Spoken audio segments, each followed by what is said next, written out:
ফেব্রুয়ারিতে ত্রয়োদশ জাতীয় সংসদ নির্বাচন। সারা দেশ প্রস্তুত হচ্ছে একটি অবাধ, সুষ্ঠু ও গ্রহণযোগ্য নির্বাচনের জন্য।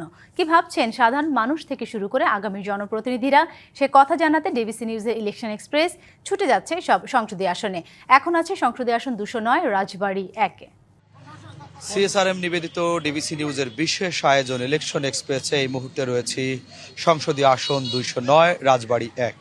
আমার সাথে যুক্ত হয়েছেন রাজবাড়ী জেলার এনসিপির যুগ্ম সমন্বয়ক মীর মাহমুদ সুজন। এই এলাকাতে এনসিপির মনোনয়ন প্রত্যাশী রয়েছেন 6 জন। এখনও এনসিপির কোনো মনোনয়ন দেওয়া হয়নি এই রাজবাড়ীতে। তারা রাজনৈতিক কারণে ঢাকায় থাকায় আমাদের সাথে যুক্ত হয়েছেন মীর মাহমুদ সুজন। তার কাছ থেকে জানবো তাদের নির্বাচনী প্রচারণা কেমন চলছে, তারা জয়ী হলে এই রাজবাড়ী 1-এর জন্য কি কি কাজ করবে। মীর মাহমুদ সুজন, আপনাকে স্বাগতম। জি ধন্যবাদ। আপনিও অবশ্যই বলেছেন যে আমাদের রাজবাড়ী থেকে এনসিপির 6 জন মনোনয়ন সংগ্রহ করেছে, তো দল এখনও পর্যন্ত কাউকে মনোনয়ন দেয়নি। তো আমরা দলের দিকে তাকিয়ে আছি, দল অবশ্যই কাউকে না কাউকে মনোনয়ন দিবে, সে লক্ষ্যে আমরা কাজ করে যাচ্ছি এবং দল যাকেই মনোনয়ন দেবে আমরা তাকে নিয়েই কাজ করব। আমরা দলের পক্ষ থেকে বিভিন্ন অঞ্চলে রাজবাড়ী 1 আসনের বিভিন্ন অঞ্চলে আমরা গিয়েছি, সেখানে সাধারণ মানুষের সাথে কথা বলেছি, তাদের দুঃখ দুর্দশার কথা আমরা শুনেছি। আপনি হয়তো অবশ্যই অবগত, রাজবাড়ী একটি কৃষি প্রধান অঞ্চল। এইখানে সারা বাংলাদেশের 14% পেঁয়াজ রাজবাড়ীতে উৎপাদন হয়, কিন্তু রাজবাড়ীতে পেঁয়াজ সংরক্ষণের জন্য তেমন কোনো ব্যবস্থা নেই। তো আমরা যদি নির্বাচিত হই তাহলে আমরা রাজবাড়ীতে পেঁয়াজ সংরক্ষণাগার প্রতিষ্ঠিত করব। এছাড়া আপনারা জানেন যে রাজবাড়ী হচ্ছে 21টি জেলার প্রবেশদ্বার, দৌলতদিয়া পাটুরিয়া ঘাট, সেইখানে একটি সেতুর ব্যাপক প্রয়োজন, অথচ সেখানে একটি সেতু নেই। যদি আমাদের দল থেকে কেউ নির্বাচিত হয় তো আমরা দৌলতদিয়া পাটুরিয়াতে একটি পদ্মা সেতু নির্মাণ করব ইনশাল্লাহ। এছাড়াও আমাদের রাজবাড়ীতে একটা পদ্মা ব্যারেজ করব আমরা রাজবাড়ীতে। এছাড়া আপনি জানেন যে রাজবাড়ী 5টি উপজেলার 4টি হচ্ছে নদীবর্ধিত, 4টি উপজেলায় নদীবর্ধিত, নদীতে ব্যাপক ভাঙন রয়েছে। যে সরকারি ক্ষমতায় এসেছে কেউ এই ভাঙন রোধে কোনো কার্যকরী ব্যবস্থা নিতে পারেনি।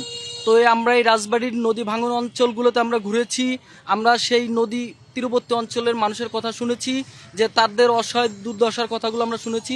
তো আমরা যদি নির্বাচিত হই এই নদী ভাঙন রোধে যা যা প্রয়োজনীয় আমরা ব্যবস্থা গ্রহণ করব। তাছাড়া মীর মাহমুদ সুজন, আপনাদের এই অঞ্চলে এই এলাকায় রাজবাড়ী 1-এ শিক্ষার মান কেমন এবং হচ্ছে স্বাস্থ্যের মান কেমন, যদি আপনি আমাদেরকে সংক্ষেপে 1 মিনিটের মধ্যে সেরে দিবেন। জি ধন্যবাদ। আপনারা জানেন যে রাজবাড়ীতে শিক্ষার মান একদমই নিম্নমানের, কারণ রাজবাড়ীতে একটি বিশ্ববিদ্যালয় নেই।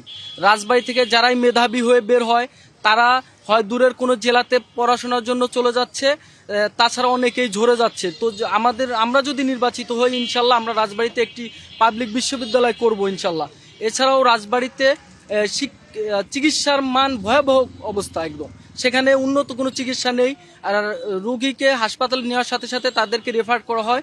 তো আমরা যদি নির্বাচিত হই রাজবাড়ীতে একটি উন্নত মানের মেডিকেল কলেজ স্থাপন করবো ইনশাল্লাহ। ধন্যবাদ। জি, শুনছিলেন যে আমার সাথে যিনি যুক্ত হয়েছেন রাজবাড়ী জেলার এনসিপির যুগ্ম সমন্বয়কারী মীর মাহমুদ সুজন। তিনি তাদের যে নির্বাচনী প্রচারণা করছেন এবং কি কি সুবিধা জনগণকে দিবেন তার দল বিজয়ী হলে, সে কিন্তু বলছিলেন। দর্শক দেখছিলেন ডিবিসি নিউজের বিশেষ আয়োজন ইলেকশন এক্সপ্রেস। যুক্ত ছিলাম রাজবাড়ী 1 আসন থেকে। বিদায় নিচ্ছি আজকের মতো। 9টার সময় 7টার সময় দেখতে চোখ রাখুন রাজবাড়ী সংসদীয় আসন নিয়ে।